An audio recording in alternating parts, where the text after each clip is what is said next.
Kągi, sveiki visi. Turbūt šioks toks netikėtas nustebimas, nes turime pasikeitimą nedidelį programoje dėl labai netikėtų aplinkybių, kurios visai neseniai šiandieną įvyko.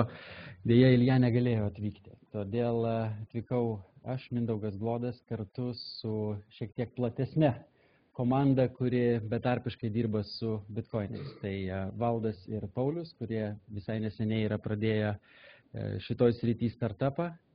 Ir taip pat Robertas Nekširi Ventures, vienas iš mūsų darbuotojų, kuris irgi yra labai daug prisidėjęs prie visų bitkoinų dalykų. Tai aš tikrai dar sykį atsiprašau ir tikiuosi, kad itin didelis nusivylimas nebus, kad neatvyko pats asmeniškai Ilja, bet manau, kad jeigu mes sėkmingai šitą temą pradėsime su jumis diskutuoti, ir jums bus įdomu ir patiks, tikrai mes tokių ir panašių renginių ir aš tikiuosi mažesnių, jau žymiai konkretesnių renginių apie ką, apie bitkoinus ir apie blockchain technologijas mes galėsime tikrai padaryti ne vieną. Čia yra grinai įvadinis, šiek tiek sudominimui ir tikiuosi, kad pakankamai mūsų yra mažai, kad po tam tikrų minčių pristatymo pavyks padaryti ir diskusiją, išgirsti jūsų mintis šioje srityje. Aš iš tikrųjų, kad labai trumpai susipažinti, norėčiau paklausti, kas iš jūsų esate vienaip ar kitaip susijęs su KTU? Reiškia, ne visi yra dalis žmonių nesusijusi su KTU. Kas turi savo, tarkim, jau minčių daryti startuolį savo? Vienas, du. Kas nori savo startupą pradėti? Yra nemažai, tai labai šaunu. Kas dar, matau iš tikrai iš veidų, kad yra studijuojančių, matau, kad yra ir jau galbūt ir baigusių studijas, bet manau, kad mes tikrai tada smagiai pasišnekučiuosime su jum šitą temą. Aš vis tiek galbūt pradėsiu nuo šiokio tokio įvado, kad startuoliai Lietuvoje, aš manau, kad tai netinkamas žodis būtų, tapo labai madingas dalykas, bet džiugu pasakyti, kad jau galima įžiūrėti ir tam tikrų mados elementų. Iš tikrųjų, startupo kaip po darinio savoka į mūsų kalbą įėjo visai neseniai, bet įėjo pakankamai tvirtai, manau, po 2008 metų krizės, kai daug kas pamatė, kad, kaip sakant, nesėkmė versle dar nereiškia nesėkmė gyvenime ir galima bandyti ir antrą, ir trečią kartą. Tikrai, kalbant su įvairiom, ypatingai studentiškom auditorijom, labai aiškiai pasimatė, kad vis daugiau žmonių nori, reiškia, sako, kad baigsiu mokslus ir noriu pabandyti savo verslą. Jeigu nepasiseks, pabandysiu antrą kartą. Jeigu dar antrą kartą nepasiseks, galbūt pabandysiu trečią kartą. Nes iš tikrųjų nuo to, galbūt šiek tiek skauda finansiškai, bet niekaip kitaip neskauda. Yra įgaunama labai daug naujų patirčių. Ir iš tiesų taip pat džiugu, kad šitą suprato ir mūsų vyriausybė. Supranta ir šitą, kurią turime dabar, bet iš tikrųjų pats pradžia supratimas atėjo dar su ana vyriausybė, kuri padėjo Lietuvoje susikurti net keletai rizikos kapitalo fondų, kurie buvo itin aktyvus laikotarpyje tarp, tarkim, 11 ir maždaug 13, 14, šiek tiek 15 metais. Šiuo metu tas aktyvumas yra nusilpęs, tačiau nėra to blogo, kas neišeitų į gerą. Po šitos sąlyginės tylos aš tikiu, kad mes maždaug per metus turėsime vėl pakankamai rimtą bangą užkylančią, kuomet atsiras Lietuvoje pinigų, kurios galima bus prisitraukti į naujai pradėtą kompaniją, į naująjį startupą. Taigi, turime maždaug pusę metus, kad galėtumėm pasiruošti, sudėlioti tas idėjas, kurias jau galima būtų prezentuoti būsimiems investuotojams, būsimiems fondams, kurių Lietuvoje tikrai neužilgo padaugės. Šiai dienai iš aktyvių fondų išlieka iš tų, pavadinkim taip, didžiųjų, kurie operuoja europiniais pinigais, išlieka Praktika Capital, yra atsiradęs naujas baltikinis fondas Karma, šiaip jie yra estai savo kilme, bet taip pat žada aktyvę veiklą ir Lietuvoje. Ir taip pat Verslo angelų fondas yra aktyvus, yra pora aktyvių konkursų, taigi šitoj pusėje tikrai startuoliams vėl ateina, aš tikiuosi, geri laikai. Taip pat labai džiugu, kad tokie renginiai vis dažniau ir dažniau vyksta ne kažkur tai reiškiasi tokiose vietose, kur galima tiesiog susirinkti ir pasišnekučiuoti, bet vyksta universitetuose. Kadangi akivaizdu, kad atsiranda taip pat ir mechanizmų tokie kaip Startup Space'as KTU, tokie kaip pavyzdžiui ISM inovatorių bazė, taip pat galbūt ir Vilniaus universiteto šiek tiek pagal savo veiklos intensyvumą atsiliekantis Saulėtekio slėnis, bet besivejantis, taigi mes turime ir didžiulį palaikymą iš akademinių institucijų. Na ir žinoma, aš manau, kad Lietuvoje mes galime drąsiai girtis gerą infrastruktūrą, tiek informacinių technologijų infrastruktūrą, tiek iš tikrųjų tai per daug negalime skųstis įstatyminę bazę ar dar kažkokiais tais dalykais. Jie yra Lietuvoje gerintini, tačiau jie yra pakankamai geri ir tą įrodo tokie pavyzdžiai, kaip kažkada pirmasis turbūt didžiausias startuolis to paties Iljos sukurtas Gedžeras, bet ir tos sekančios sėkmės istorijos kaip Vinted, Y-Planas, Trafi, atsiprašau, kažkodėl man apsivertė čia tas logo atvirkščiai, TransferGo, tikrai nieko blogo apie Trafi nenorėjau pasakyti, taip netyčia man gavos, tik dabar pamačiau. Tai, bet kaip? Gerai, kad man atrodo tavo šitą pasakymą nesigirdėjo per mikrofoną, tai gili mintis paslėpta. Jo, net numušė mintį. Ne, juokas juokais, bet šitie, tai yra tikrai labai geri pavyzdžiai, kurie įrodo, kad mes galime sujungti tą, pavadinkim taip, ir sėkmės elementą, bet ir sisteminį įdirbio elementą, kryptingo įdirbio elementą ir padaryti kažką tikrai pakankamai sėkmingo ir, kaip šitie pavyzdžiai įrodo, pakankamai gerai žinomo visame pasaulyje.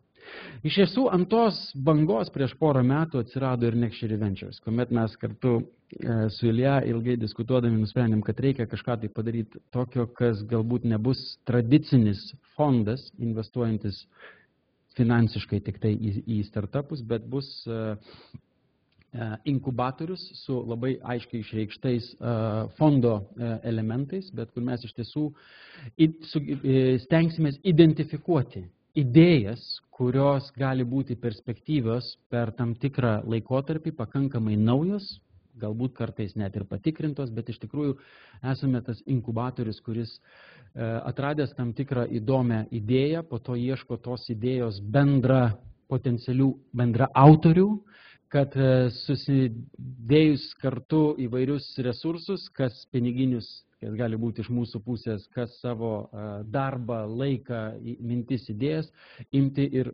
sukurti tas, reiškiasi, inovatyvias kompanijas. Tai šiaip taip pat esame apsibrėžę tam tikras savo sritis, kuriuose norime būti aktyvus ir kuriuose esame aktyvus. Tai yra mobilios, tai yra, reiškiasi, įvairūs startupai susijęs su mobiliosiomis technologijomis. Tai turime keletą tokių Widerfy, Airthemes, Feedpresso. Taip pat ypatingai domimės 3D spausdinimu, nes manom, kad tai yra technologija, kuri šiandieną, na, kaip jau nėra naujovė, tačiau yra tokioje stadijoje kaip internetas 95 metais. Jau seniai 95 metais egzistavo internetas, bet niekas jo nenaudojo. Ir tada įvyko lūžis, kur jau šiandieną mes nebeįsivaizduojame, drąsiai galiu sakyti, nebeįsivaizduojame savo gyvenimo be interneto. Taip pat tas dalinimosi ekonomika, ne, kur iš ties vis labiau ir labiau mes matome, kad ir jaučiame, kad pasauliniai resursai yra nebegaliniai ir iš tikrųjų kartais mes matome, kartais nepastebime arba užmiršome kai kurias naudas, kad galima daiktą pasiskolinti, išsinuomoti, nebūtinai jį nusipirkti ir po to numesti nenaudojamą. Tai turime tokios kompanijas kaip Dalinuosi LT, kuris užsienio šalyse yra žinomas kaip Rentibuzz, Ekspertas LT. Taip pat socialinės įvairios sritis. Vienas iš tokių projektų yra ShareCruit, kur yra, reiškiasi, darbuotojų paieškos portalas, kuris naudoja socialinius tinklus. Ir visai neseniai, iš tikrųjų, pati naujausia mūsų domėjimosi tema yra finansinės technologijos, apie kurias šiandien ir norėčiau labiau išsiplėsti. Mūsų veiklos principas ir yra toks. Mes turime apsibrėžę tas sritis, į jas esame susifokusavę. Tuomet mes ieškome bendrą įkūrėjų verslo, kurie norėtų kartu su mumis startuoti kažkokį tai verslą.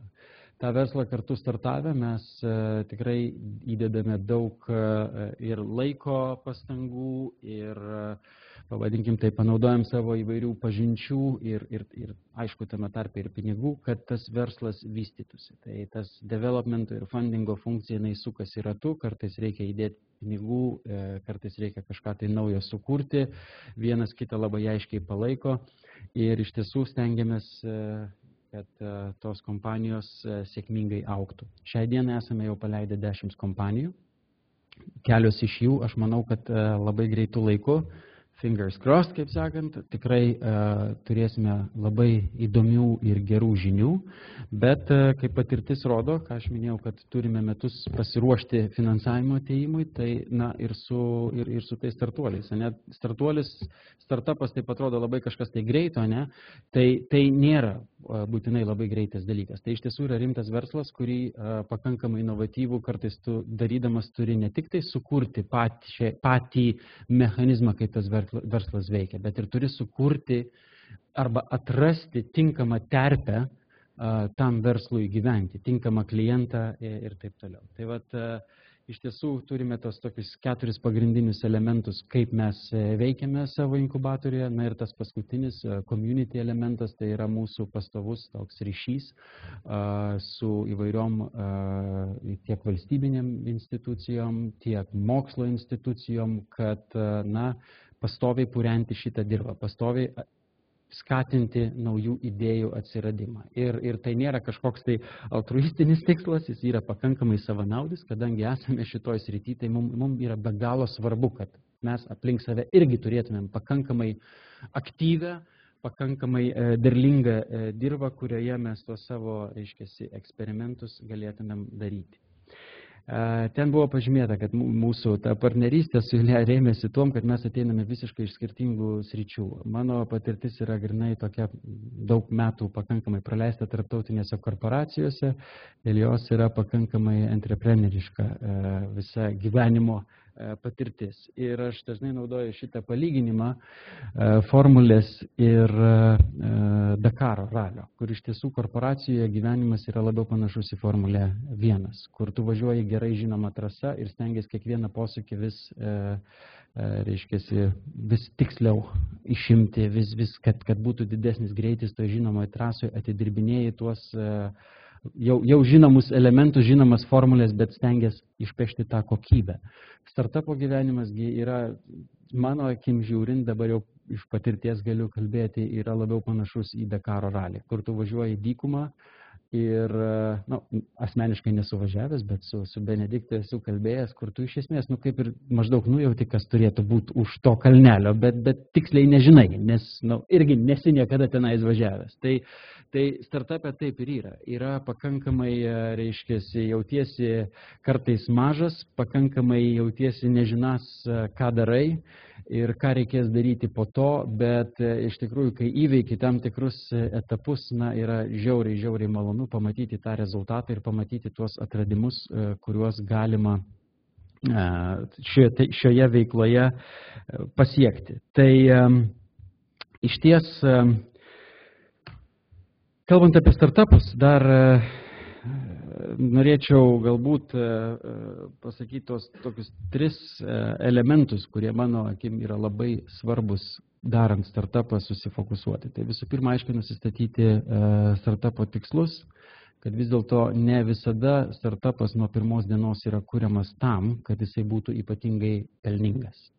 Dažniausiai beliašų kioską darant nori, kad jisai nuo pirmos dienos, reiškiasi, kiekvienas beliašo pardavimas būtų pelningas. Startupą kuriant reikia nusiteikti, kad kartais tie pinigai atsiras žymiai vėliau, bet žymiai anksčiau atsiras ir bus sukurta tam tikra vertė.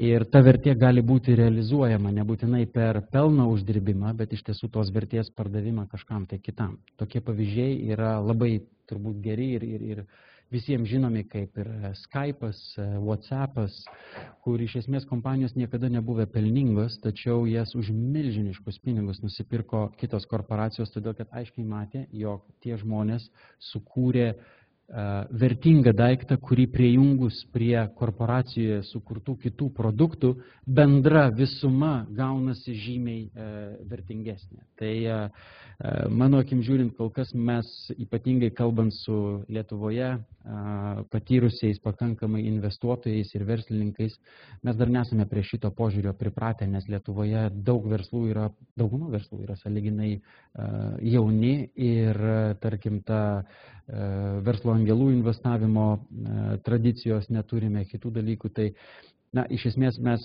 dabar gyvename kūrybos procese, kad tą vertės sukūrimo sąvoką patiem gerai suprasti ir sugebėti ją perteikti, kalbant su potencialiais investuotojais ir potencialiais verslo bendraįkūrėjais. Kalbant apie tai, ką startupas daro, tai vėlgi ypatingai svarbu susikoncentruoti į kažkokį tai vieną aiškų dalyką, ką nori pasiekti. Startupas negali sau leisti turėti labai platų meniu paslaugų ar produktų ar dar kažko, todėl kad tada nei vieno to produkto nesugebės padaryti gerai. Yra svarbu išsirinkti vieną aiškę sritį ir ją išsirinkus judėti ypatingai greitai. Nes tik tais greitis leis sukurti tokį produktą, kurio vertė bus suprasta kitų ir kurie tą produktą, reiškia, kiti norės įsisavinti ar reiškia, įsigyti savo. Na ir žinoma, visą tai darant reikia stengtis būti pačiu geriausiu, nes aišku, pats pirmasis tas, toksai kaip paimkim Skype'as, gali susižerti pakankamai didelius pinigus. Jau po to antras ir trečias pagal populiarumą Skype'o klonas, pavadinkim taip, tikrai tiek pinigų galbūt ir nesusižers. Nors tai vėlgi gali būti pakankamai pelningas pardavimas. Na ir jau kalbėjau šiek tiek apie tuos prieinamus resursus kurti startupą. Tai yra visų pirma, kalbant apie finansavimo šaltinius, taip, ypatingai dažnas dalykas yra pradedi startupą pats, bet kaip įmanoma greičiau ieškai to investuotojo, kuris patikėtų idėją ir norėtų į ją investuoti. Bet vėlgi, supraskim, tai yra investicija, kuri turi būti pakankamai kryptingai naudojama, pakankamai greitai naudojama ir kartais vėlgi mums šito supratimo ir tos patirties, kiek teko susidurti su startupais tiek Vilniui, tiek Kaune, tiek KTU šičia esančiais, tos patirties kol kas dar pas mus yra mažai. Tai vat, mes iš tiesų esame šitoj terpėj ir bandome tą savo patirtį, taip pat savo platų pakankamai patarėjų tinklą tiek Lietuvoje, tiek Silicio slėnyje, tiek Londone dabar esame įsitraukti šitus startupų vystymo procesus. Na ir dabar norėčiau šiek tiek konkrečiau pakalbėti apie tą jau mūsų naują nišą, kurią identifikavome maždaug, netgi, sakyčiau, prieš nepilnus metus. Jinai kaip ir buvo žinoma, bet mes aiškiai iškristalizavom, į kągi norėtumėm susikoncentruoti. Ne? Tai yra finansinės technologijos. Ir šiandieną turbūt galima drąsiai sakyti, kad Lietuva yra vienas iš fintecho centrų pasaulyje. Na, ypatingai šiuo atveju turbūt reikėtų kalbėti apie Vilnių, nes tokių centrų, kaip turi Barclays, kaip turi Western Union, kaip turi kitos finansinės institucijos, jeigu mes paimsim visus tenais dirbančius darbuotojus ir pažiūrėsim proporcionaliai, kiek jie įdarbina miesto gyventojų, tai turbūt procentiškai finansų sektoriuje Vilniuje dirba daugiau žmonių negu Londone. Ne? Ir šitą potencialą mes tikrai turime pasistengti išnaudoti. Vien Vilniuje yra apie 6000 žmonių, kurie dirba tos outsourcingo centruose. Taip pat ir Kaune ateina ta banga outsourcingo centrų. Galbūt ne tiek finansų sektoriai, bet, pavyzdžiui, medicininė kompanija yra Infomedics, yra dar keletas, aš neatsimenu, dabar buvo anonsuota visai neseniai. Ir iš tiesų tie centrai, mano akim žiūrint, yra labai geras potencialas, kuris gali į rinką atgal įvesti pakankamai patyrusių žmonių, kurie nori kurti savo startupą. Bet taip pat yra labai svarbu, kad iš universiteto ateitų žmonės su šviežiom žiniom ir irgi norėtų kartu daryti tą startupą, todėl mes iš esmės šitą kalbą ir pradedame nuo universitetų. Taigi, norėčiau pradėti nuo frazės, kurią dabar žiūrėjau, bet neprisimenu kelintais metais, pakankamai seniai, apie bitkoinus tuo metu dar tikrai nebuvo kalbama, pasakė Billas Gatesas. Ir jisai pasakė, kad banking is necessary, but banks are not. Ir iš ties, manau, kad šiandieną mes aiškiai matome tą tendenciją, kad bankai jau... paklausiu čia klausimą. Kas fiziškai per paskutinį mėnesį yra apsilankęs banke? 3, 4, galbūt 5 rankos yra pakilę, ne? Bet šičia žmonių yra žymiai daugiau ir aš manau, kad gerai paklausiu tą klausimą, o kas naudojasi banko paslaugomis per pastarąjį mėnesį? Arba finansų, matot, ir iš tikrųjų greičiausiai net ir ne banko paslaugomis naudojatės, jums tik atrodo, kad banko paslaugomis naudojatės, nes yra Paysera, kuri integruoja visas bankų paslaugas ir iš tikrųjų tas pasaulis pasidarė itin margas. Bankai turi labai rimtas problemas, rimtus apmąstymus, o kągi daryti, nes iš esmės šitas situacija labai smarkiai keičiasi. Žmonės nebenori šiandieną mokėti ten ar tai 0,1% ar 1% ar 2%, nesvarbu kiek, bet už tokią paslaugą, kokią šiandieną gauna iš šiandieninio banko. Nes iš esmės tai yra visiškai commodity paslauga ir to labai geras pavyzdys, kas yra atsitikę su mobiliosiamis komunikacijomis. Šiandieną turbūt absoliučiai visi iš jūsų plepa telefonu tiek, kiek norit ir mokat tiesiog vieną fiksuotą mokestį. Ar jūs nors kiek kalbat, ar nekalbat. Ne? Bankai šiandieną dar sugeba išnaudoti tą situaciją, kad tarkim, dėl įvairaus reguliavimo, dėl įvairių, pavadinkim taip, aukštai sustatytų barjerų iš vyriausybės pusės arba kartais nebūtinai netgi tai yra objektyvūs barjerai iš vyriausybės pusės, bet yra tokie baimės barjerai, kad ne, į finansų sektorių nelyskim, nes ten yra sunku, ten ir to reikia, ir ano reikia, ir licenzijos, ir tas, ir anas. Ir iš tikrųjų, tokia situacija turim šiek tiek stagnaciją. Dar Lietuvoje, aš manau, turime super gerą terpę, nes mūsų bankų sektorius yra pakankamai tokiai mažai šaliai, kaip mes, pakankamai sunkus ir nerangus, nes mes nebeturime mažų vikrių bankų, galbūt tam tikrą prasme jie buvo šiek tiek per vikrus ir jų nebeliko, ne? Bet tie, kurie liko, iš tiesų jie dėja yra labai smarkiai suvaržyti priiminėti sprendimus šičia vietinėje rinkoje ir aš manau, tai tiesiog natūraliai atveria mum galimybės ir verčia mumis susimastyti, o kągi mes finansų sektoriuje galėtumėm daryti. Ir štai pakalbėkime šiek tiek apie bitkoinus. Iškart pasakau, aš nesu šiandieną pasiruošęs labai giliai lysti į technologinius bitkoinų dalykus, bet turim Paulių ir Valdą iš mūsų bitkoinų startupo. Jeigu kils klausimų, galima apie tai padiskutuoti, tačiau tikslas šiandieną nėra, reiškiasi, iš technologinės pusės juos nagrinėti, bet daugiau pažiūrėti iš verslo galimybės. Tai iš esmės, tai yra pakankamai nauja technologija, atsiradusi prieš 8 ar 9 metus, pirmasis paminėjimas, kuomet blockchain technologija buvo panaudota virtualios valiutos sukūrimui. Kas įdomaus atsitiko sukūrus, reiškiasi, tuos bitkoinus, tai yra, atsirado piniginis vienetas arba vertės vienetas, kurio nebekontroliuoja jokia formali institucija, kurio net ir pagal apibrėžimą nebegali kontroliuoti jokia vyriausybė. Visos kitos valiutos iš esmės yra vyriausybės elementas, kuris gali būti naudojamas vyriausybės norais. Puikiai matoma, kas vyksta Europos Sąjungoje šiandieną su Graikijos problema, su Vokietijos problema, su skirtingais požiūriais į valiutą. Taip pat blockchaino technologija yra ypatinga tuom, kad jinai tiesiog pagal savo visą architektūrą negali būti koncentruojama vienose rankose. Tai yra tiesiog praktiškai sulyginamas dalykas su internetu, kuris yra, reiškiasi, tinklas pakankamai paskirstytas, pakankamai fragmentuotas, kurio elementai yra nei pas vieną žmogų, nei pas vieną instituciją, nei pas vieną grupę žmonių negali būti sukurta kritinę masę, kad jie tą kontrolę galėtų perimti. Na, iš tiesų teorinių pasvaičiojimų yra visokių, kad teoriškai tai gali atsitikti, bet taip nėra atsitikę, link to kol kas nėra artėjama ir kadangi tai yra žinoma ir numatoma problema, reikia tikėtis, kad link to ir nebus prieinama. Taip pat tai yra itin žemų kaštų sistema. Iš esmės, tai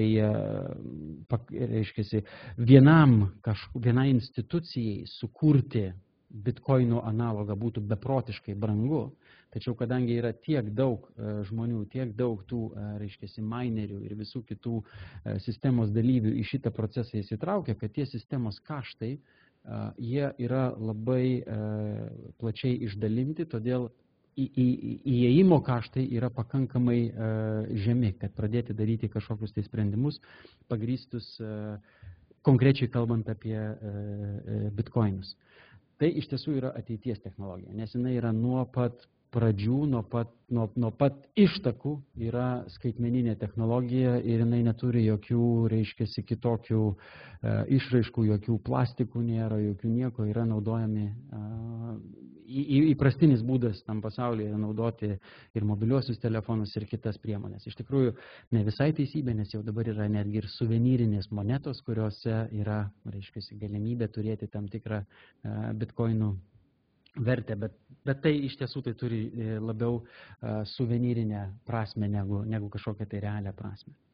Iš tikrųjų, bitkoinai šiandieną yra tapusi pakankamai svari, reiškiasi, valiuta ir net nesakyčiau valiuta, nes šiandieną nėra galutinio sutarimo, ar tai yra valiuta, ar tai yra tiesiog vertės vienetas, bet yra peržengę 15 trilijonų vertė visa, kuri yra šiandieną cirkuliacijoje pasaulyje. Tai yra pakankamai svarus, pakankamai svari masė, kuri jau iš tikrųjų, į kurią užsimerkti negalima. Ir ją nėra užsimerkiama, nes tokie pavyzdžiai, kaip pavyzdžiui, JAV vyriausybė yra konfiskavusi kažkokios tai operacijos metu kažkiek tai bitkoinų ir iš tikrųjų tuos bitkoinus JAV vyriausybė yra pardavusi aukcione. O tai iš esmės reiškia, kad tai yra vyriausybių, vienos iš didžiausių pasaulio vyriausybių valiuta, kuri yra pakankamai gerai pripažįstama ir ar valiuta, ar vertės vienetas, kuris yra pripažįstamas, kuriuom yra, reiškiasi, prekiaujama. Ir šitas modelis, reiškiasi, technologija, tiek blockchainų technologija, ir tie, kas nežino, tiesiog norėčiau atskirti, kad blockchainas tai yra technologijos pavadinimas, bitcoinas yra konkretus jau taikymas tos blockchain technologijos ir iš tiesų yra ir bitcoinai, ir litecoinai, ir dar visokiausių coinų, kurie tos technologijos pagrindų buvo sukurti. Tiesiog bitcoinai šiai dienai yra patys populiariausi. Ir jie yra pakankamai plačiai naudojami įvairioms sritim ir vis atrandama yra naujų sričių, kam tai gali būti panaudojama. Taip pat, žinoma, turbūt reikėtų paminėti, kad įvairių kalbų yra apie bitkoinus, kad tai yra kažkoks tai visuotinis blogis, kurį reikia uždrausti. Yra ir tokių valstybių, kurios taip sako. Viena iš tų valstybių yra Rusija. Taip pat, reiškiasi, yra matomos tam tikros terorizmo grėsmės, kad tai yra teroristų valiuta, kad tai yra narkotikų pardavėjų valiuta ir taip toliau. Bet šitoje vietoje, aš manau, tai yra, mes turim susitart ir vis daugėja žmonių taip manančių, kad tai yra vis dėlto technologija ir tam tikra technologinė priemonė, kurią mes dabar galime imti ir taikyti.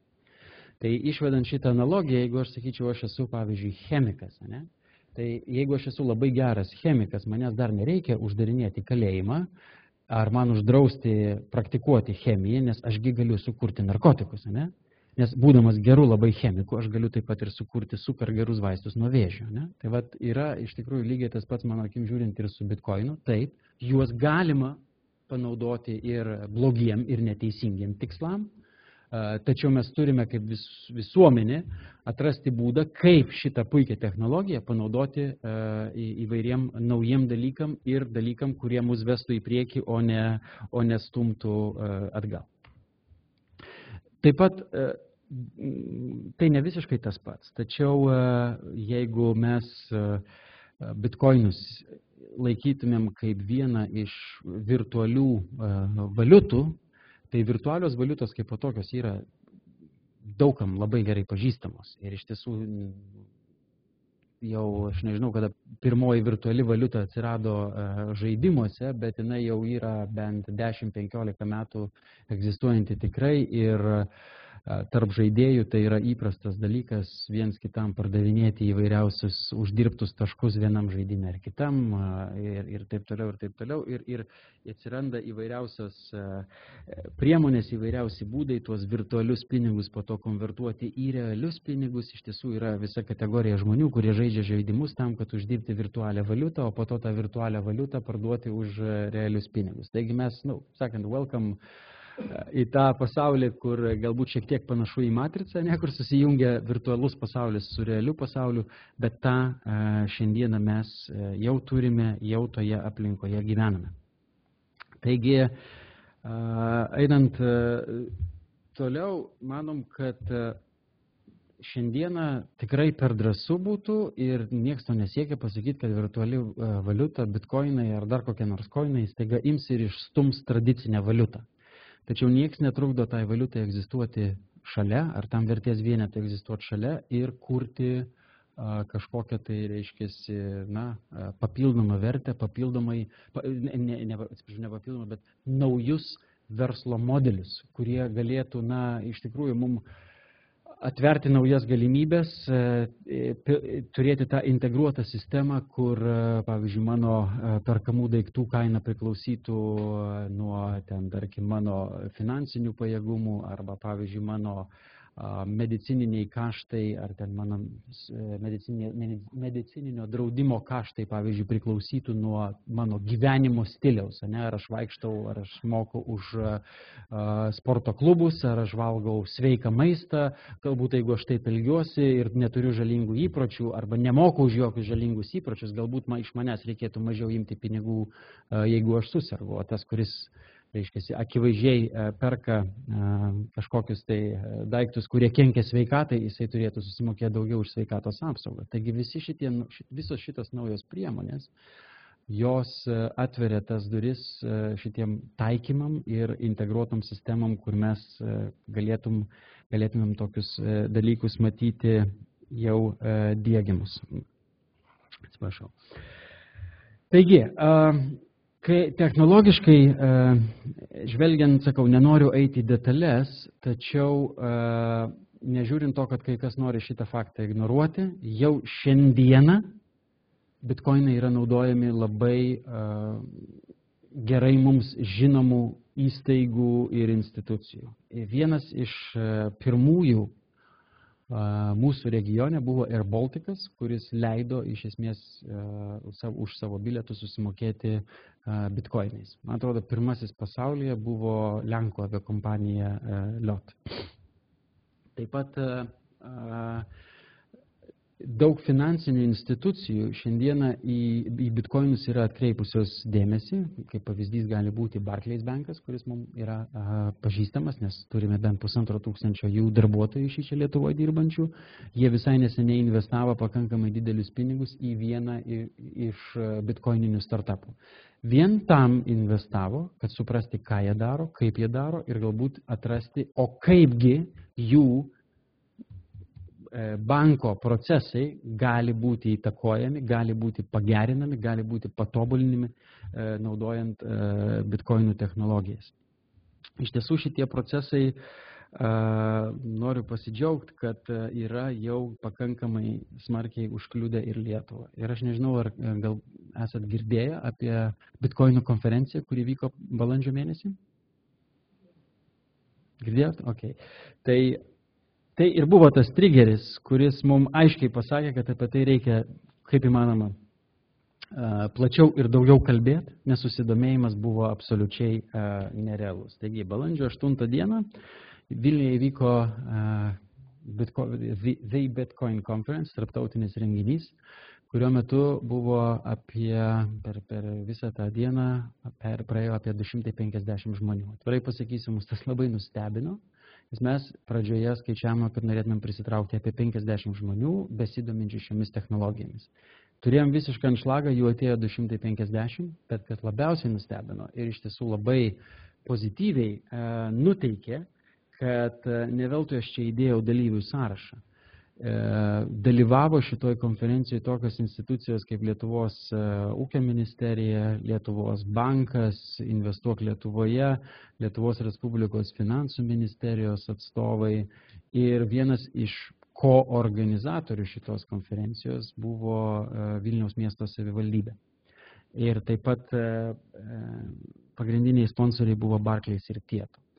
Ir ta nustebinusi dalis buvo, kad mums tikrai atrodė, kad šitą dalyką reikės stumti ir bandyti ginti, bet net ir iš šitų institucijų mes turėjome labai pozityvius atsiliepimus apie visą šitą, reiškiasi, idėją. Kad labai taip susiaurinant pasakyti, tai jie sakė, žiūrėkit, mes esame girdėję apie bitcoinus, mes esame girdėję apie blockchainus, mes apie juos žinome pakankamai mažai, ir iš tikrųjų vadovaujamės tuom, kad girdėjom, jog tai gali būti labai gerai, bet šiandien yra pavyzdžių, kurie sako, kad yra labai pavojinga. Užtat mes nieko nedarom. Tačiau iš tokių institucijų kaip Lietuvos bankas, ūkio ministerija, finansų ministerija, po šios konferencijos mes gavome pakankamai aukštam, pavadinkim taip, lygiai žinutės, kurios sakė, žiūrėkit, čia yra gera idėja. Mes tikrai niekada nesistengsim padaryti taip, kad, ar teikti, kad nuo šiol nustokime naudoti eurą ir pradėkime naudoti bitcoinus, bet Lietuvai kaip sritis, kurioje mes galime atrasti savo inovacijų nišą, yra labai įdomi. Ir jie yra linkę šitą procesą, pavadinkim taip, įvairiais būdais palaikyti ir, sakyčiau, svarbiausias būdas iš jų pusės tai palaikyti būtų teisinė pagalba ir ta praktinė pagalba peržengti tam tikrus barjerus, kurie yra mūsų arba sukurti, arba pačių, tarkim taip, susigalvoti. Taigi šiandien mes turime tą momentą, kuomet institucijos yra labai susidomėję ir sako, mes netgi matome potencialų tiek blockchain technologijų, tiek bitcoin taikymą savo kasdienėje veikloje.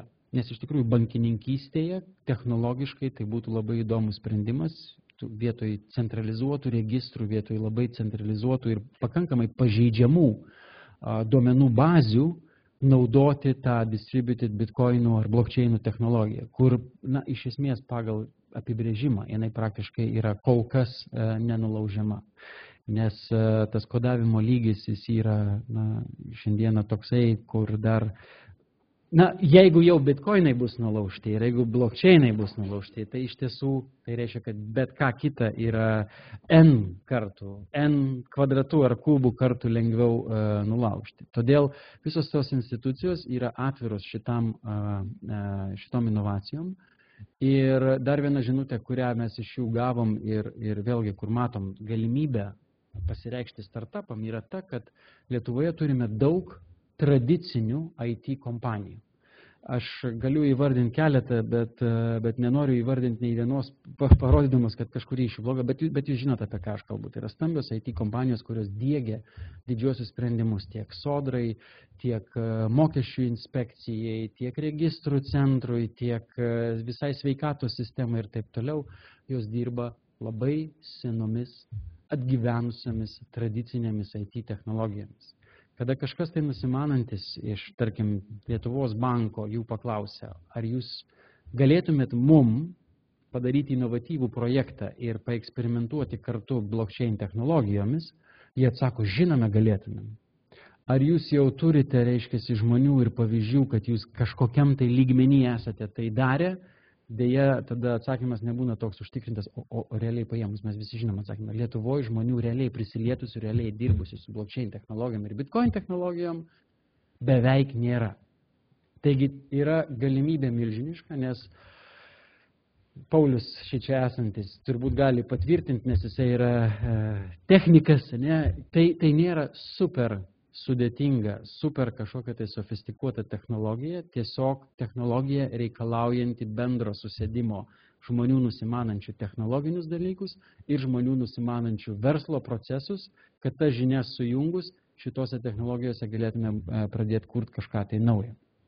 Taigi, niša yra, mano manimu, tokia, kokios dar iki šiol neegzistavo, nes galima ten, tarkim, sukurti, ar taikyti sukurti naują Facebooką, naują Uberį, naują dar kažką, tai taip, tokiam sprendimui vienam galbūt dar pasaulyje vietos yra, ar 2, ar galbūt 20, ne? Tačiau jeigu kalbam apie blockchain technologijų taikymą, tai net ir tam pačiam Facebook'e, net ir tam pačiam Uberyje potencialiai tos technologijos gali būti taikomas. Nes mes kalbame apie tikrai konceptualų pasikeitimą, kaip mes saugome duomenis, kaip mes kaupiame duomenis, kaip mes tarpusavėje keičiamės duomenimis. Bitcoinai yra blockchainų pritaikymas, kuris tiesiog tą keitimąsi užtikrino pinigų prasme. Ne? Aš galiu atsiskaityti už kažkokias tai prekes, naudodamas ar už ten skolą atiduoti, ar paskolint bitcoinais. Ne? Tačiau lygiai taip pat aš galiu blockchain technologijomis patalpinti kažkur tai saugiai bet kokią informaciją ir taip pat saugiai bet kam tą informaciją atiduoti arba ją nuo to, reiškia, žmogaus apsaugoti. Taigi, galimybės teikiamos šitos technologijos yra tikrai iki galo neištestuotos, neišbandytos. Dalinai, manau, dėl tų mitų egzistavimo, kad tai kažkas tokio pilko, kažkas truputėlį pavojingo. Ne? Tai mintis yra jūs pakviest, kad dabar ateina vasara, ne? Yra geras laikas pagalvoti, po to ateis ruduo, po to ateis vėl žiema ir kitų metų pradžioje atsiras įvairiausių ir finansavimo šaltinių ir kitokių galimybių, kad galbūt pradėt šitoj srity krūtėt, bendraut ir atrasti tas įvairias nišas, atrasti tuos bendraminčius, su kuriais kartu galima būtų tose nišose kažką tai kartu imti ir sukurti. Kodėl tą galima būtų daryti Lietuvoje? Šia standartinė mano skaidrė, kurią naudoju šitą idėją pasakyti, bet būtent šitam bitcoinų klausimui, man atrodo, kad visi šitie 3 argumentai yra super stiprus Lietuvoje. Mes jau šiandieną turime tikrai daug patyrusių ir išsilavinusių žmonių. Ir kaip aš minėjau, didelė dalim, bent jau iš techninės pusės, prisidėjo tų outsourcingo centrų buvimas, kur darbas yra pakankamai, pavadinkim taip, gerai apmokamas, bet pakankamai nuobodus, taigi yra nemaža dalis žmonių, kurie norėtų iš ten pabėgti ir daryti kažką tai kito. Ne? Iš kitos pusės universitetuose žinau, kad irgi yra tikrai nemažai susidomėjimo, o kasgi tai yra ir kaip tą galima būtų panaudoti, taigi esam dar pakankamai alkani, kad imti ir būti vieni iš pirmųjų tą darančių. Puikią infrastruktūrą Lietuvoje turim, kadangi tai yra paskirstyta sistema, yra būtini greiti ryšiai ir patikimi ryšiai. Mes tą Lietuvoje tikrai turime, internetas ir mobiliųjų technologijų panaudojimas, viskas tas yra. Taigi Lietuva kaip testinė vieta, kur galima būtų kažką tai pradėti ir pabandyti, yra labai labai gera. Ir pati mūsų aplinka tiek teisinė, tiek geografinė, vien jau tų centrų įsikūrimas yra to įrodymas čia, kad teisiškai pas mus viskas tvarkoj ir plus dar turime institucijų reguliuojančių geranorišką tokį pravirą langą. Šiandieną tikiuosi tai nėra tiesiog rinkiminis triukas, kad tas langas išliks pravertas ir po rinkimų, bet reikia tuom naudotis, iš tiesų siūlyti įvairias idėjas. Ir mūsų jau šiandieną, tarkim, užmegzti ir turimi ryšiai tiek su užsienio partneriais tikrai tam labai aiškiai gali prisidėti. Ir kur pradėta, aš tikiuosi, kad mums pavyks turbūt gal ir su Startup Space'u vieną iš pirmųjų naujojo sezono hackathonų padaryti, galbūt nukreipta būtent šitą linkme, šitą kryptim. Taigi, kaip galvojat, reikės apie tai pašnekėti, bet aš manau tikrai fintecho hackathoną padaryti Lietuvoje tokio specializuoto dar nėra buvę. Bet to laukti nereikia. Kitas dalykas, turbūt jūs žinot, kad, pavyzdžiui, Barclays atidaro savo inovacijų centrą Lietuvoje. Yra atidarimas numatytas Liepos viduryje, kur, na, iš tikrųjų, tai yra jų žestas, jų aiškus parodymas, kad jie, nu, bent jau kurį laiką tikisi, kad tam tikros inovacijos Lietuvoje gali kilti. Reikia tuom pasinaudoti. Va. Ir, jo, kaip minėjau, finansavimo šaltiniai tiem dalykam tikrai bijot nereikia, jų yra įvairių. Kai kurios dalykus turint žinias galima pradėti daryti iš lėto ir pačiam, galima kreiptis į įvairius fondus. Šitoje vietoje Nextshare Ventures duris yra tikrai visą laiką atviros, mes visą laiką esame linkę pasikalbėti ir iš tiesų, na, atrasti kažkokį tai bendradarbiavimo galimybės, bet vėlgi tiek Lietuvoje, tiek užsienį turime ir verslo angelų jau naujai atsirandančių, ir rizikos kapitalo fondų, ir galų gale nereikia pamiršti ir crowdfundingo galimybių, kurios yra, na, šitos srity gal šiek tiek sunkiau pritaikymas, bet vis tiek jos egzistuoja. Taigi, all in all, aš manau, duris yra tikrai šiam momentui plačiai praviros, kad fintecho inovacijos Lietuvoje suklestėtų. Ir bitkoinai kaip ta fintecho sritis, kaip niša, na, manau, Lietuvoje turėtumėm, jeigu pakankamai bus minčių, turėtumėm tikrai galimybių tą gerai išplėtoti. Tai tiek minčių, galbūt yra klausimų, galbūt yra, pavadinkim taip, pasiūlymų atgal, ką galima būtų daryti. Iš tikrųjų, būtų labai šaunu išgirsti jūsų grįžtamą į ryšį. Galbūt suprast taip pat, na, koks tas buvo jūsų interesas, kodėl šičia atėjot, ar iš tikrųjų tos mintis yra aiškios. Pauliau.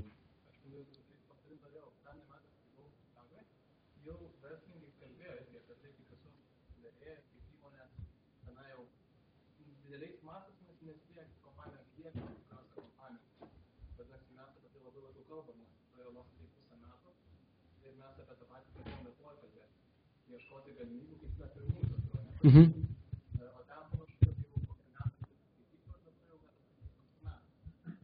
Tai geras indikatorius, kad tas dalykas yra šiandien klausimas, kokius, tu matai, kokius pačius galbūt pirminius pritaikymus, ne, kurie yra galbūt, na, startuoliam, tarkim, tinkami, ne, ką jūs labiausiai būtent šiom technologijom. Ne, tai čia tikrai nėra naujas kažkoks tai dalykas, ne? Vat pasižiūrėkim šitam sąraše. CoinGate yra lietuviška kompanija, kuri, pavyzdžiui, jeigu turite elektroninę parduotuvę, su jais bendradarbiaudami galite pradėti priiminėti bitcoinus. Tada tikrai buvo SpectroCoin, dabar aš taip staigiai jų nerandu, gal šičia yra. Yra SpectroCoinai, va čia yra dešiniai pusiai. Tai irgi yra lietuviško, nežinau ar lietuviško kapitalo, bet tikrai lietuviško kraujo įmonė iš Didžiosios Britanijos, kuri yra registruota Didžiojoje Britanijoje, bet visa veikla, visos technologijos, viskas yra sukurtos čia ir įgyvendintos čia ir lietuviai viską daro šičia iš Lietuvos. Tai yra tas, pavadinkim taip, Bitcoin exchanges, ne, kuris vėlgi įgalina bitcoinus iškeisti į kurią nors kitą valiutą arba, pavyzdžiui, bitcoinų pagrindų pasiimti kreditinės korteles ir taip toliau. Pritaikymų yra labai daug ir labai įvairių.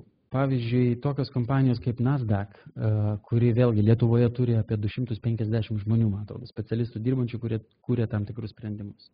Mes su jais kalbėjom ir jiem šios technologijos, jų pačių pasakymas yra labai įdomios. Galbūt ne tiek bitcoinai, kiek blockchainai.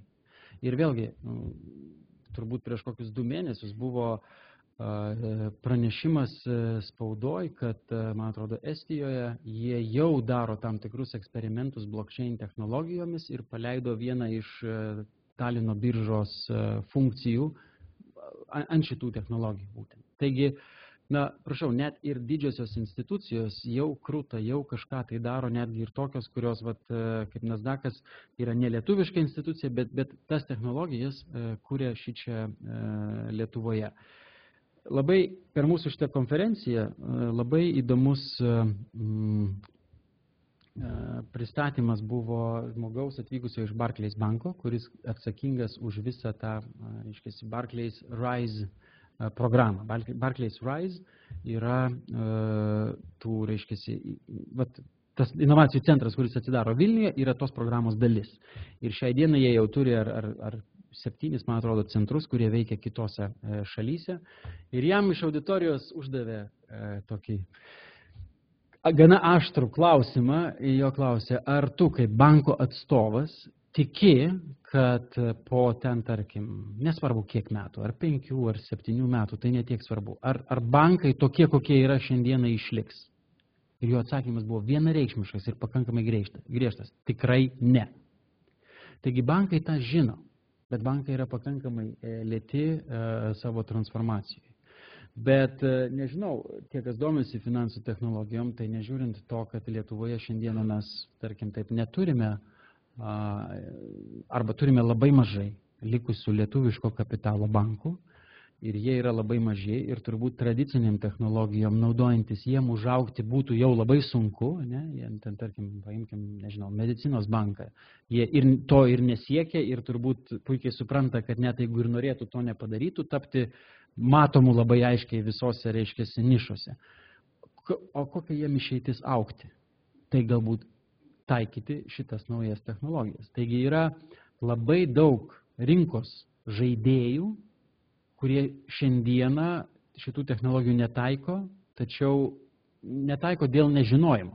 Pas juos galima ateiti ir šitos dalykus pasiūlyti. Bet vėlgi, startupo kelias, startupo ateimas pas korporatyvinį žaidėją, pas korporatyvinį klientą turi būti tam tikra prasme ypatingas. Ne, tu negali ateiti ir parduoti technologijas. Iš esmės, tai geriausia yra parduoti jau kažkokį sukurtą produktą. Taigi, mano manimu, vienas kelias yra išanalizuoti egzistuojančius finansų ir ne tik finansų, reiškiasi, procesus, kur yra keičiamasi duomenimis, kur yra saugomi duomenys ir pabandyti paanalizuoti, kaip tenais gali būti taikomos blockchain technologijos. O kitas dalykas yra kurti naujus transakcijų metodus, naujus būdus. Va tai, ką pavyzdį paminėjau, pavyzdžiui, jeigu aš ten geriu sveikas sultis, tai galbūt man turėtų būti nuolaida einant į sporto klubą. O kodėlgi ne, galbūt ir toks įtaikymas gali atsirasti.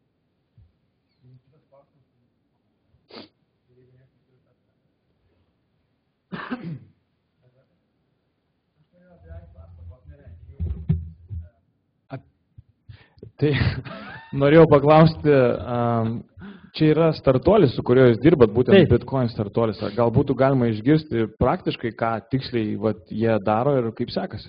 Nu, Valdai, aš nežinau. Feel free. Kiek norėsi papasakoti apie tai, ką daro? Sveiki, mano vardas Valdas.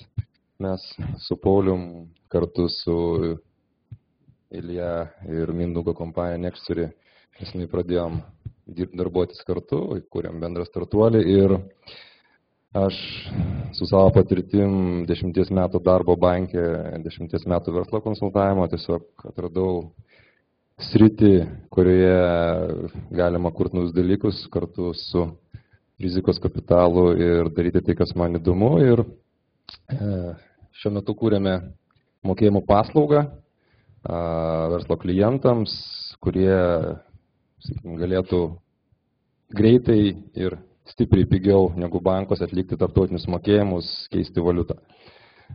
Nustatėm į gan siaurą sritį, kad tikim, kad sprendimas, kuris koncentruotas, jis gali būti greičiau gyvendintas ir turėti sėkmę tiek komercinė prasme, tiek galbūt vertės realizavimo vėliau jį, sakykim, duodant auginti toliau kažkiam dideliam žaidėjui, kuris galbūt kaip finansų institucijos nėra tokie lankstus ir greiti patys viduje inovuoti, bet kai jie pamato kažkokį gyvybingą produktą, jie tą gali labai vertingai pridėti prie savo portfelio ir pasiūlyti visai klientų bazį. Tai mūsų strategija yra tokia, naudojant Bitcoino technologiją, sukurti tokį produktą, kuris būtų konkurencingas ir patrauklus tiek klientams, tiek institucijams, kurios galėtų jį plačiai iš plačių mastų panaudoti. Matau, Valdas nenori iki galo visko atskleisti ir visiškai teisingai, nes, bet mintis, galbūt bendrais bruožais sakant, tai, ką jie stengiasi padaryti, tai nėra kažkas tai iki šiol visiškai nedaromo pasaulyje, ne? Ir iš tiesų netgi ir, tarkim, jau bitcoinais pagristų sprendimų šitoj srityje yra, bet ką šita technologija leidžia, jinai yra pakankamai plati, kad gali paimti tą plačią sritį ir sakyti, iš principo, tai jau yra daroma, ne? Mokėjimai, kuriuose dalyvauja bitcoinai. Bet susiaurinti tą, atrandant tam tikrą, reiškia, konkrečią auditoriją, kuriai yra identifikuoti, aišku, specifiniai poreikiai, ne? Ir jiem tas bendras produktas, kaip ir tinka, bet kaip ir ne visai patogu ir užtat jie nenaudoja, ne? Tai ir jie orientuojasi būtent į verslo klientus, į prekybininkus, pateikti jiem priemonę tokią, kurią jiems būtų ir itin patogu, ir itin pigu naudoti. Ir tai yra startupas nuo pirmos dienos orientuotas į pasaulinę rinką.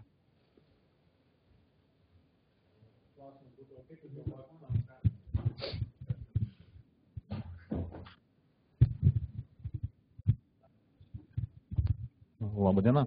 Klausimas būtų toksai, o kaip Jūs galvojate dėl vyriausybių visų įsikišimų ir noro suvaldyti, tarkim, čia net ir seniausiai visas mokesčių inspekcija norėjo žaidimų sąskaitas, deklaruotume, čia joko forma, aišku, sakau, bet kaip ta prasme Jūs apskritai kokia yra nuomonė valstybių? Ne, tai žiūrėkit, gerai, aš supratau klausimą ir atsakymas būtų toks. Tai tikrai nenorim sudaryti įspūdžio ir tikrai neskatinam jokių būdų daryti kažko, kas sakytų, apeisim kažką tai, ne? Padarysim, ar mokesčius nusuksim ar kažką. Tikslas tikrai netoks. Tikslas yra atvirkščiai pasakyti, mes norim daryti sąžiningą verslą ir norime jį daryti tokiom priemonėm, kurios yra pačios efektyviausios, kurios yra modernios ir kurios yra, reiškiasi, ir kurios išliks dar kurį laiką ateityje. Tai čia ir atsiranda tas nesupratimas, kad bitcoinai yra blogai. Ir mes ir sakom, tai kalbėkime su vyriausybė ir tą dialogą mes jau esame pakankamai sėkmingai su Lietuvos institucijom pradėję, kur sakom, gerai, dirbkim ir pabandykim identifikuoti, kaipgi tuos jūsų pavojus, jūsų baimės, reiškia, rasti sprendimą joms, ne? Jeigu tai yra visiškai, tarkim, anoniminiai pinigai, ne? Klausimas, ar jie turi išlikti visiškai anoniminiai, ar galbūt yra galimybės atrasti kažkokius tai reglamentavimo mechanizmus ir taip toliau. Bet mes fundamentaliai tikim, kad pasaulis yra žymiai tankiau apgyvendintas sąžiningų žmonių ir tiem žmonėm reikia suteikti patogias priemonės, kaip tais bitcoinais reiškiasi operuoti. O tie, kurie yra nesąžiningi, tai tam yra institucijos, kurios juos turi gaudyti, ne? Tai jeigu reikia atrasti kažkokias priemonės, kaip šitoj vietoje juos gaudyti, tai reikia tų priemonių atrasti. Ir kitas aspektas yra, kad kai kurios vyriausybės pakankamai skubotai, nesuprasdamos šito dalyko ir nebandydamos investuoti į supratimą, sako, jeigu neaišku, tai uždrauskim. Ir kaip pavyzdys, Rusijoje tokia yra, per tą konferenciją mes diskutavome, nes buvo keletą iš Rusijos atvažiavusių, reiškia, atstovų. Rusijoje iš esmės yra pasakyta, kad jeigu mes išsiaiškinsim, kad tu dirbi su bitcoinais, sėsi į kalėjimą. Iki tokio lygio, tai yra kriminalizuojamas, reiškia, reikalas. Bet po to tie patys rusai, reiškia, išstojo, sako, žiūrėkit, kol kas nėra tai blogai, yra tik tai tokio įstatymo projektas, bet jau kuris laikas jis egzistuoja ir jo taip ir nesugeba, reiškia, Dūmoje Rusijos prastumti. Ne? Tai čia yra rusiškas pavyzdys, Galbūt ne pats sektiniausias mums pavyzdys, bet tokie dalykai vyksta.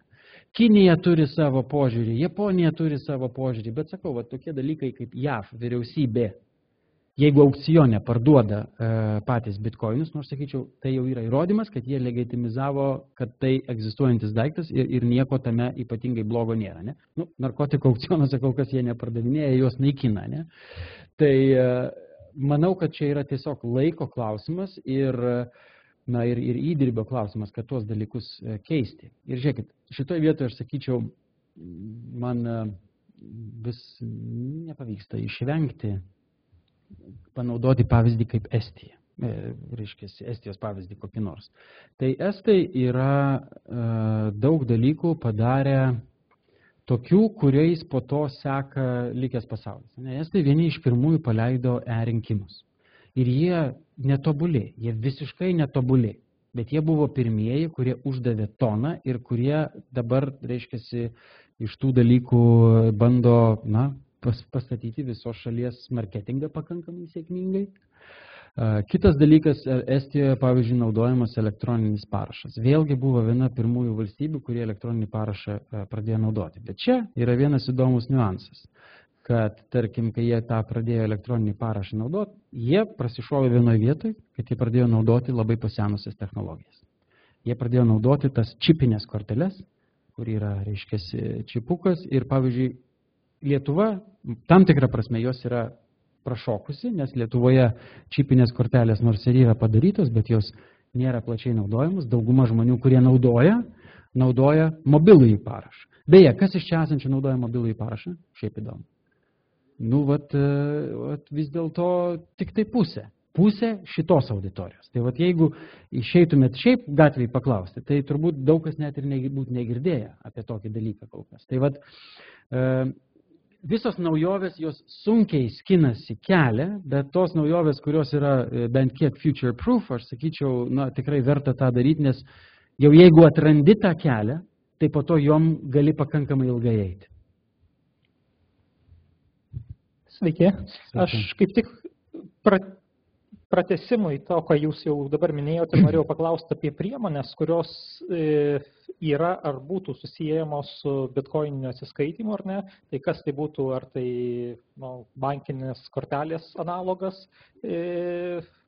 turinys, kame nešiojamas ar ne, yra vertėje ir kokios priemonės, kiek jos yra susijęjamos jau dabar naudojamom rinkoje, kur atsiskaitimų priėmimas ir... Žinokit, atsakymas mano bus labai paprastas. Nežinau.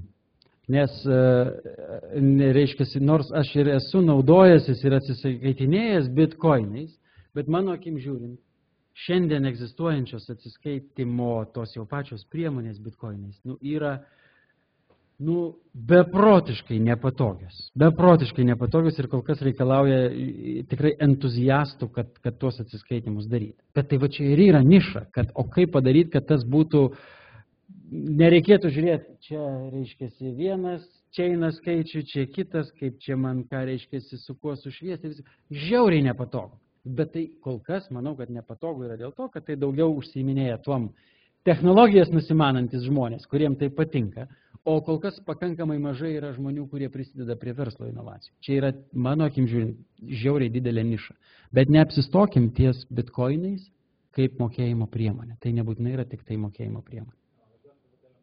Ne.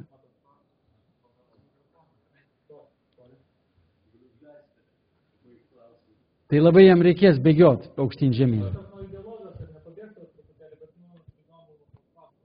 Tai va čia. Iš tikrųjų norėjau paklausti, matot, bitkoinas buvo, dėl ko jis išpopuliarėjo, dėl to anonimiškumo, iš tikrųjų, kad ir nenoras ten apeiti kažkaip valstybės, bet tai pati ideologija buvo, jeigu nežinau, kas matė filmą Deep Web, jeigu kas nematė, tai rekomenduoju būtinai pasižiūrėti. Iš tikrųjų, ten buvo toks dalykas, kad tas, kas kūrė tas idėjas, tai norėjo palaikyti tą tokį, kad žmogus žmogui ir jokia ten ne valstybė neapmokestintų jokių mokesčių neuždėtų, nes dabar bitkoinas mes galim atsiskaityti, galim versti į eurus, litus, į litus jau gal negalim į kokią nori valiutą įsikeisti, susimokėti mokesčius ir tai bus visiškai legalu. Ta prasme, apie tai mes nediskutuojam, bet pati bitkoino idėja mes jos truputėlį gal pabėgam arba ją norim pritaikyti tam startupams. Aš supratau ir noriu jums paprieštarauti, nes kai DARPA sukūrė internetą, jis irgi nebuvo pritaikytas ir galvojama, kad jis bus naudojamas tam, kam jis yra naudojamas šiandien. Tai tikrai mūsų neturi stabdyti tas faktas, kad kažkas bitkoiną iš principo sugalvojo taip, kaip sugalvojo. Rezultate atsirado N kitų naudojimų ir dar N kvadratų yra jų iki šiol nesugalvota ir neatrasta, bet tai yra tiesiog technologija. Aš nemanau, ir vėlgi, šiek tiek galbūt reikia atskirti bitkoinus nuo blockchaino, ne? Bet blockchainas yra dar plačiau, bet net ir pats bitkoinas, va čia, pavyzdžiui, pavyzdys yra Showcard, ne? Showcard dalyvavo šitoje konferencijoje, tai yra amerikiečių startupas, kuris bitkoinus naudoja kaip priemonę saugoti žmogaus identifikavimo informaciją. Tai yra, jie kuria virtualų žmogaus identifikavimo servisą, o bitkoinus naudoja kaip storage'ą. Ir mes sakom, kodėl bitkoinus? Sako, o man tas pats. Sako, aš galiu bitkoinus, galiu blockchainus, galiu litecoinus. Sako, šiandien aš pasirinkau bitkoiną. Jeigu rytoj bitkoinas dėl vienos ar kitos priežasties numirs, man visiškai jokio skirtumo, nes aš turiu backupus Litecoin'e ir aš lygiai tą pačią sekundę veikiu toliau. Tai yra tiesiog neužmušama informacijos saugykla. Visiškai taikymas nesusijęs su bitkoinų piniginė funkcija ir visiškai nesusijęs su tom, kam jisai buvo sugalvotas. Tai aš manau, čia ir yra inovacijos esmė, kad tie fundamentaliuose moksluose kartais yra kažkas surandama ir neaišku, kam jį pritaikyti. O po to atsiranda labai labai daug visokiausių galimybių. Sveikas, Mindaugai. Labas.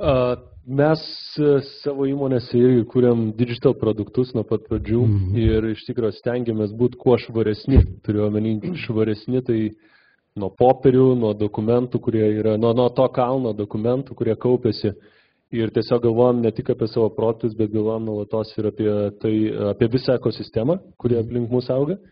Ir dėjom iki to, kad galvojam, kaip padaryti taip, kad mes ne tik, kad neaugintume tų popierių, bet kaip per pusę metų gal galėtume visai atsikratyti to. Pradėjom žiūrėti, čia gal šiek tiek giliau, pradėjom žiūrėti, kaip mes tai galim padaryti ir suradom kelias platformas Open Lietuvoje. Jų yra ir užsienį daug, kurios gali leisti pasirašinėti dokumentus digital būdu, su to pačiu M-parašu naudojantis. Pagalvojom, kad, jeigu nori žmonės darbuotis pas mus, mes galim visi turėti po M-parašą. Jeigu labai norės ir klientai mūsų galės turėti, ir mes galėsim keistis dokumentais visą laiką jų nespausdindami. Yra keli setbackai, kaip kad porą metų tik jie galioja, tie dokumentai ir taip toliau. Ir dar vienas kartu yra toks, kad tokia pat platforma turi registrų centras, bet ją sužinojom, kad jis ją užklausins netgi.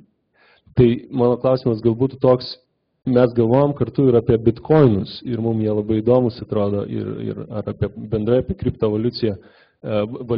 Ir gal galėtum pasidalinti savo konceptų ar viziją ateičiai, kaip įmonės pradės naudotis ir kaip jom šią technologiją ir kaip jom tai leis tapti šiek tiek švaresniom. Ir kokie tie setbackai galimi? Visiškai teisingai. Beje, toks klausimas, baigėt rašyti jau tą lentą nuo lubų iki žemės skaičiais? O, geras. Pas jos ofise yra tokia lenta nuo lubų iki žemės ir ten mergina mažais skaičiukais ją rašė. Aš tame ofise buvau praeitą vasarą, kai buvo tik tai pradžia tos lentos pildymo, bet prašom, pabaigė. Taip, tai yra vienas iš taikymų ir iš tikrųjų vėlgi per šitą konferenciją mes turėjome labai įdomų pranešėją kaip matot, yra World Economic Forum, buvo atvažiavęs atstovas, kuris kuruoja bitkoinų klausimą šitoje organizacijoje, šitos konferencijos metu, bet taip pat yra ir Deloitte ar Deloitte dabar maišau, ar McKinsey vienas iš konsultantų. Ir jisai būtent pristatinėjo idėją ir koncepciją, kaip bitkoinai ar blockchainas gali būti naudojamas kontraktų pasirašyme, tai vadinamų smart kontraktų pasirašyme. Taigi taikymai yra, vėlgi, pati idėja nėra nauja, dabar jau eina banga tų, o kaipgi geriausiai tą dalyką pritaikyti. Bet va šitoj vietoj, ką paminėjai svarbų momentą, kad visi tie sertifikatai ir taip toliau, jie turi tam tikrą galiojimo laikotarpį. Blockchainai, ir paimkim konkrečiai bitkoinų pritaikymą, tai patikrinti, ar dokumentas yra autentiškas ar ne, galima bus tol, kol bent vienas iš tų N tūkstančių serverių, kuriuose yra saugoma, reiškiasi, blockchainų bitkoinų informacija, bus gyvas. Ne? Galima jų visus -1 sunaikinti, bet pakol vienas tas gyvas, galima bus verifikuoti, kad parašai yra teisingi. Žinau, dabar taip iš galvos aš nepasakysiu, bet mes galėsim... Iš tiesų tai siūlyčiau, mūsų website yra įrašai visų pranešimų ir pasižiūrėti pranešimą, kurį darė vokišką pavardę žmogus, dabar aš jo neatsiminsiu, bet jisai būtent tenais pasakojo apie, reiškiasi, šitus taikymus, apie smart kontraktų visą koncepciją, kaip tai galėtų būti ir kad tai yra, iš esmės tai yra amžina saugykla, nes ten yra saugoma tik tai ta užkoduota informacija, kad, pavyzdžiui, jeigu aš rodau dokumentą ir sakau, žiūrėk, štai yra dokumentas, štai yra sukurtas jo kodas ir blockchainuose yra saugoma informacija, kad štai šitas kodas yra iš tikrųjų autentiškas, kad jisai buvo pasirašytas štai tuo metu ir buvo pasirašytas štai su tokiu privačiu raktu, kurį, štai aš turiu. Tai va, tas taikymas iš tiesų egzistuoja ir susitarimo reikalas, kaip ir kvalifikuotas parašas, bet susitarimo reikalas, kad tiesiog imti ir tokią sistemą naudoti. Bet visi šitie dalykai, jie reikalauja, kad supratimas ir suvokimas būtų abiejuose galuose. Vėlgi, nemėgstu to daryti, bet esu priverstas. Dar prieš 5 metus man teko stebėti, daugiau nei prieš 5 metus, mano kolega Esta pasirašinėjantį kontraktus elektroniniu parašu. Ir jis man tuomet jau aiškiai įrodinėjo ir sakė, kad Estijoje visi kontraktai tarp verslų, visi, visą laiką yra išimčių, yra pasirašinėjami elektroniškai, išskyrus žmonių įdarbinimo kontraktus. Sakau, kodėl? Sako, tiesiog tokia tradicija, kad kai priėmi žmogų į darbą, kažkaip tai ant popieriaus yra pasirašoma. Bet vien dėl to, kad tai yra tokia tradicija. Techniškai, teisiškai tai jau buvo įmanoma. Tai vėlgi, susitarimo reikalas, kad visi tą naudoja, visi tą supranta, visiems viskas aišku. Tai... Sveiki. Dėl teisinio reguliavimo norėjau paklausti. Va, čia kolega kuria, reiškiasi, su valiuta susijusi, reikalą. Aš žinau, kad versle irgi kažką masto visi. Tai tarkim, jie sukuria pirmi, ten kažką prasuka, bankai nusiperka, o paskui padarys, kad, sakėt, finansuose reikia leidimų, licenzijų ir panašiai. Įkals licenzijas, leidimus, taip toliau ir vėl grįžtam prie to paties suvaržymo. Nes, dabar kaip ir net nėra turbūt klausimų, kad apmokestins visą tą reikalą. Ir gal net stipriai, nes iš tradicinių verslų neišims pinigų ir visos valstybės Panamos reikalas, kad ten visi offshore'ose sulindė. Vienu žodžiu vis tiek apmokestins vienaip ar kitaip, čia klausimų nėra. Klausimas yra, ar nesuvaržys vėl tenais. Vat nuspręs valdžia, kad taip negalima, galima tik taip. Ir vėl visi tada subyra. Visas teisinis aspektas. Dabar atrodo viskas gerai, kurkit, paskui kelis geriausius išrenka, visus kitus paskui sako, čia nelabai galima arba dar kažkas panašaus. Supratau. Dėkui už klausimą. Žiūrėkit, aš iš karto noriu sureaguoti visų pirma į Panamos ir offshore klausimą. Bitcoinai ir offshore'as yra du nesusiję dalykai. Tebūnie, tai yra pavyzdys, bet jeigu mes pradėsim lysti į tas kategorijas, kur aiškiai matysis, kad bitkoinai yra naudojami vien tam, kad kažką tai nuslėpti, tada aš tikrai manau, kad tokie servisai bus stabdomi ir bus labai teisinga, kad tokie servisai bus stabdomi. Bet mes kalbame apie normalų reguliavimą. Jeigu iš tikrųjų yra sukūriamas kažkoks tai servisas, kuris, efektyviau, pavyzdžiui, nei bankas daro pinigų pavedimus ir pradeda juos daryti pakankamai dideliu mastu, tai aš sakyčiau vartotojo apsaugojimo vardan. Galbūt yra iš tikrųjų poreikis reguliuoti šitą servisą ir pradėti, reikalauti licenzijų.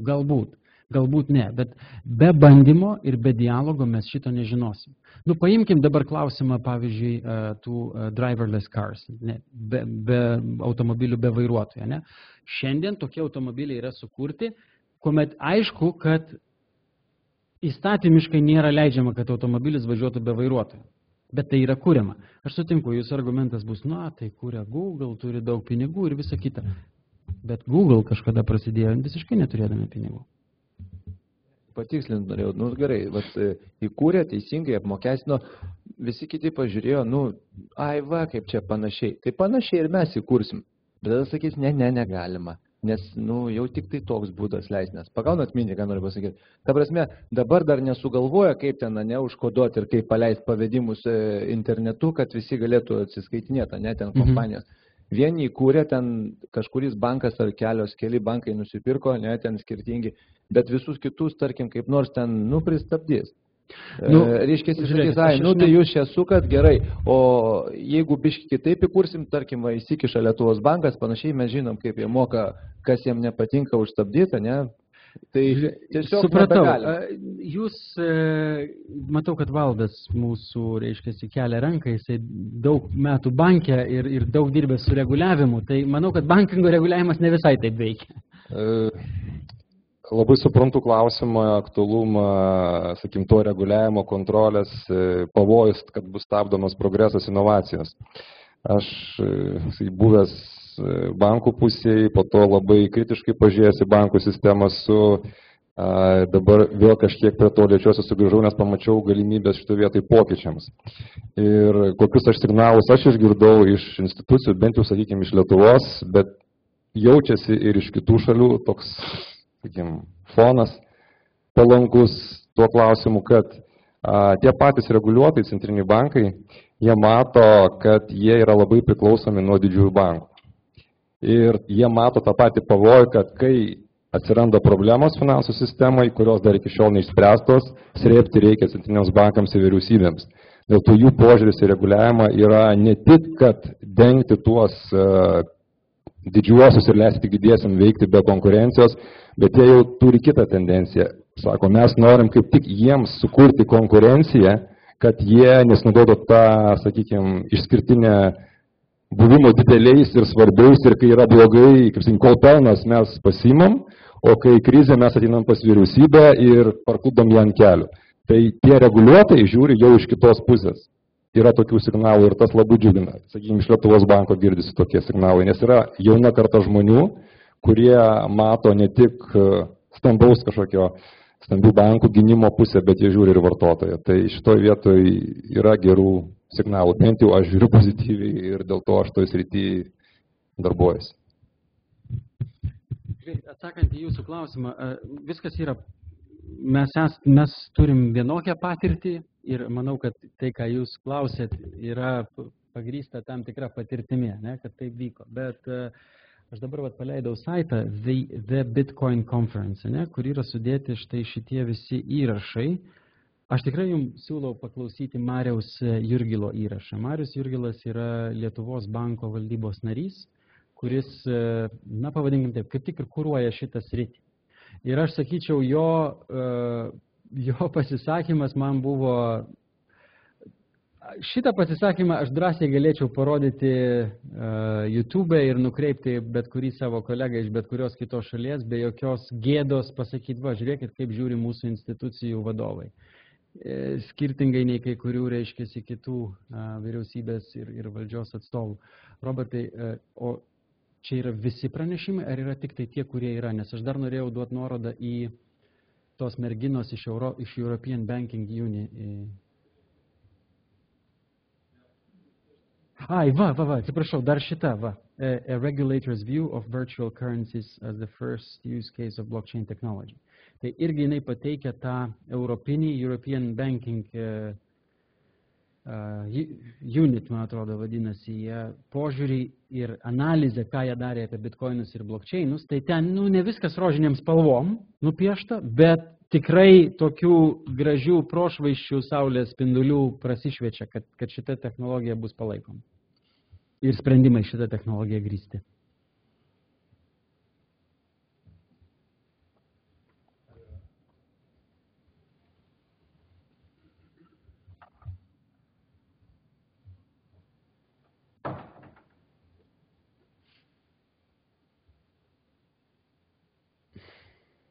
Tai jeigu klausimų nebėra, aš tada, labai norėčiau, bet neklausiu šito klausimo. Aš tikiuosi, kad tikrai daug kas turite norą kažką tai pradėti. Ir nežinau, ar pastebėjot mano kontaktus, bet jeigu noras yra visą laiką būti malonu pasišnekėti, štai mano e-mailas, telefonas, drąsiai rašykit, skambinkit, tikrai bus smagu pabendraut ir galbūt kažką pradėti kartu. Ačiū.